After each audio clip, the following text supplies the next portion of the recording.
Hey friends, today our story will be about Jonah. This story is about when disobedience feels a lot easier than obedience. Here's the big question. Have you ever known the right thing to do and still did the complete opposite? In Jonah 1:1-2, God speaks clearly and he gives Jonah instructions. He said, "Go to Nineveh." God's direction is clear, even when it feels uncomfortable to us. In Jonah 1 verse 3, Jonah boards a ship in the opposite direction because he was not interested in saving Nineveh. He boards a ship to Tarshish to escape God's request. Disobedience always takes you places you are not supposed to go. The truth is, disobedience didn't make him unworthy. It revealed how committed God was to finishing what he had started. The storm. In Jonah 1 verses 4-5, God sent a storm to get Jonah's attention. Everyone in that ship with him was affected. Jonah's choice to be disobedient impacted others. The hard truth is, my disobedience doesn't just affect me. Others may suffer as a result of my choices. The consequences of Jonah's disobedience are, in Jonah 1 verses 12-17, it says, Jonah admits his disobedience. He understands what needs to be done to save the others.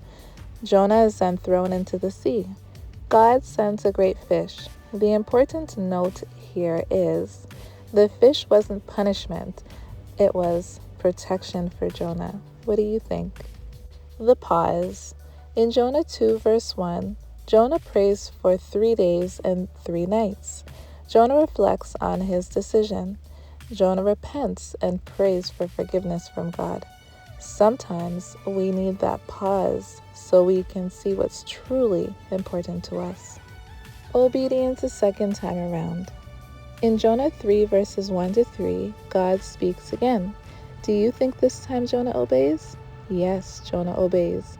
Nineveh repents and lives are spared once again. Lives are changed. The Bible verse, John 3 verse 16 says, "For God so loved the world that he gave his only begotten Son, that whosoever believeth in him should not perish, but have everlasting life."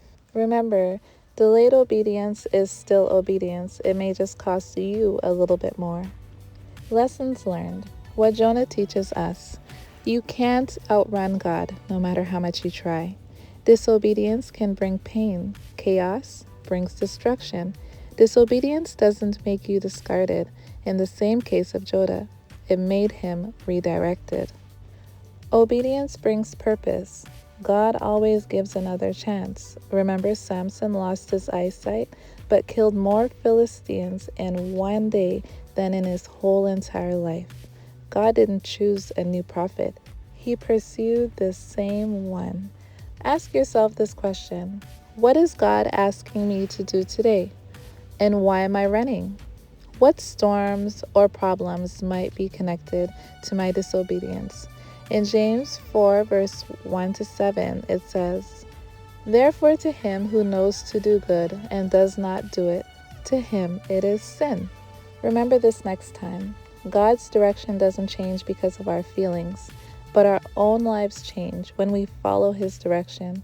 Listen when God speaks. Obey the first time. Trust God's direction, even when it's uncomfortable. Amen. See you guys next time.